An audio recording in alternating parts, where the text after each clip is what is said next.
There was a woman named Syl that lived in our attic. Well, she wasn't really a woman, I guess. We called her because that's what everyone in our family had done. But she wasn't a person. She wasn't a human. To be honest, I'm not entirely sure what she was. I've tried to figure it out, but nothing ever fit for her. Some type of fae, perhaps. A witch, maybe? A monster? The fact of the matter is, I don't know what the heck this being was that stayed upstairs. It doesn't really matter, though. She was there. But now, she's not. It was my job to bring her meals, and I made a mistake. I made a monumental mistake. I brought her food once in the morning, and once in the evening. She wasn't allowed to eat meat, so I'd make her salads and roasted vegetables and rice. She seemed to especially like my veggie soup. I had a routine of how I operated around her. I'd fix her meal, head upstairs, unlock the padlock on the attic door, and climb up the small set of stairs. Syl knew the exact time I'd come up, so she'd always be ready at her small table in the center of the room. I'd set the food in front of her, and sometimes I'd chat with her for a bit. I think she enjoyed when I'd fill her in on what was going on outside.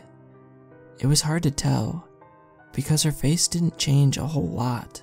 Her head was a little too round to look normal. Her eyes were also round, perfect circles. She didn't have any sclera, only dark violet irises and big black pupils. Her mouth was permanently stretched out into a small line, and her teeth were abnormally large and rectangular. Even though I knew she had to be very, very old, her skin wasn't wrinkled at all. It was perfectly smooth and pale, like marble. She didn't have any hair as far as I knew. My entire life, she'd been bald, and I'd never seen any eyebrows. To my knowledge at the time, Syl hadn't spoken much either. There were tales passed down from many generations ago that claimed she was once an entirely different creature. Apparently, when my great-great-great-great-great-great-great-grandfather first captured and imprisoned her, she was beautiful and spoke often. But it was her beautiful singing that had really been immortalized in stories. Sometimes I'd wished I was alive back then, so I could hear her sing, and so I could see how beautiful she once was. If I looked really closely, I could see a glimpse of it when the attic light caught her figure just right, just for a moment. She radiated brilliance. It sounds foolish to say now, but I think I somehow fell in love with Syl, even though she never spoke, even though she was hundreds of years old, and even though she looked more grotesque than pretty. I fell hard for the being in my attic. I suppose I could attribute some of it to being an 18-year-old boy who never got to leave the house much. I was homeschooled, and I didn't have any friends. Syl was the only person I saw that wasn't part of my family.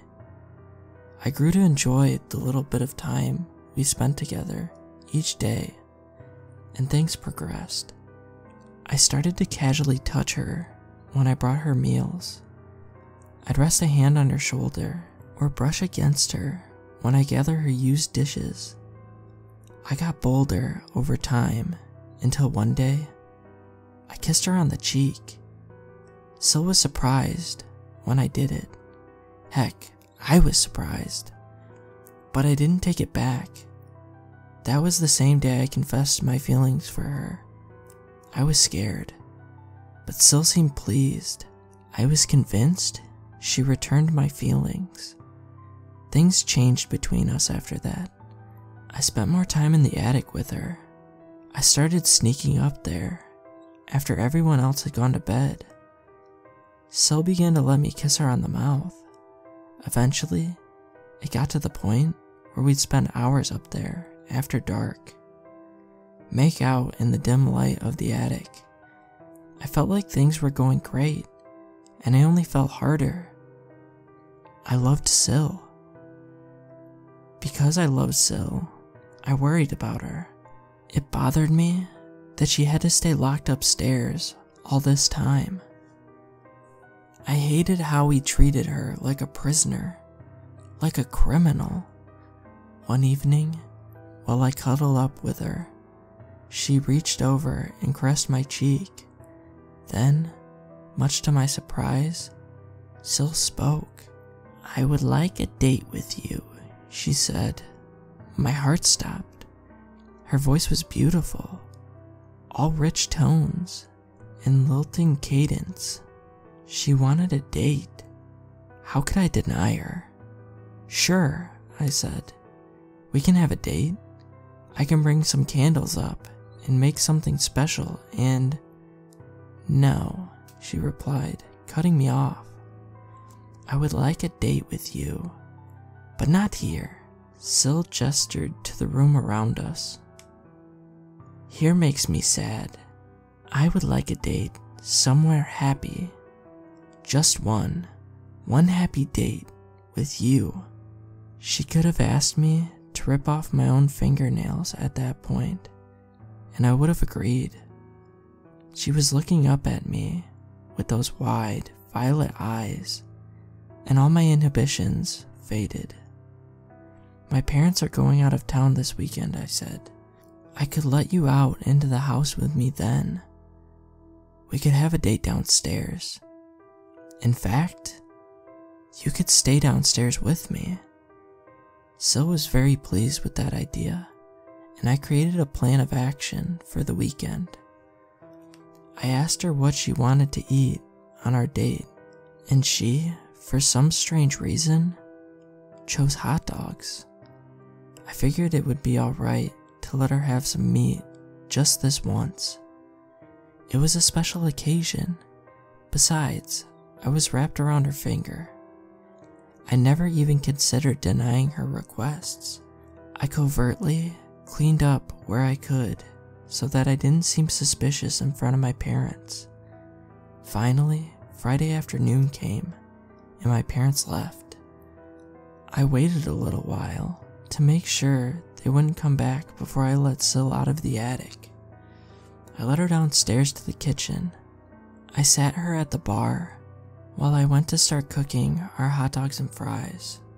She never said anything, but she did lean up when I passed by her for glasses, silently asking for a kiss. Her eyes were lit up with a whole new emotion I'd never seen from her before. My naive self thought it was love or joy. I served her 2 hot dogs and buns, and she ate them like a ravenous animal. I was a bit taken aback, since it was so different than how she normally ate her meals. She stood from her seat and reached across the bar. Her hand found my forearm, and she gripped it tightly. Her nails dug into my skin, enough to draw blood. Syl raised her head to meet my confused gaze, and I froze. Her eyes were fuchsia, and her pupils tiny. Her once placid mouth was upturned into a smile that seemed too deep for any living thing to achieve. Somehow, her rectangular teeth had retracted, revealing sharp-pointed teeth like a shark's. She yanked me across the bar roughly, her nails ripping into my flesh. I yelped, and she snickered. "Stupid boy," she snarled. "I do have to say I'm shocked this all turned out this way, and I was vying for your sympathy. I wanted you to feel sorry for me. But you had other plans, didn't you? You're a little freak, huh? You were so infatuated with me. I've never met anyone attracted to one of my kind before. You certainly shouldn't. Everything about our making should scare you. We're built to scare you, but you liked it. Syl, I whispered, I don't understand. She cackled and used her free hand to slam my head against the counter. What did you think was going to happen tonight, boy? Did you really think we would spend a romantic evening together like this? Did you think the night would end with more kisses? A declaration of love? Commitment? It's laughable, really. She released my arm and brought her hand up to her face, sniffing at my blood on her fingernails. Her mouth twisted into a grimace and she jerked back. You're lucky your bloodline's flesh smells like rotten fish, she said before she jumped out of the window and ran at an impossible speed, disappearing into the darkness. I called my parents right away and hurriedly explained what had happened. They rushed home immediately to survey the damage. My mother was terrified, and my father was a mixture of scared and furious. He screamed at me until he was nearly purple. My mom had to calm him down, but she didn't do much.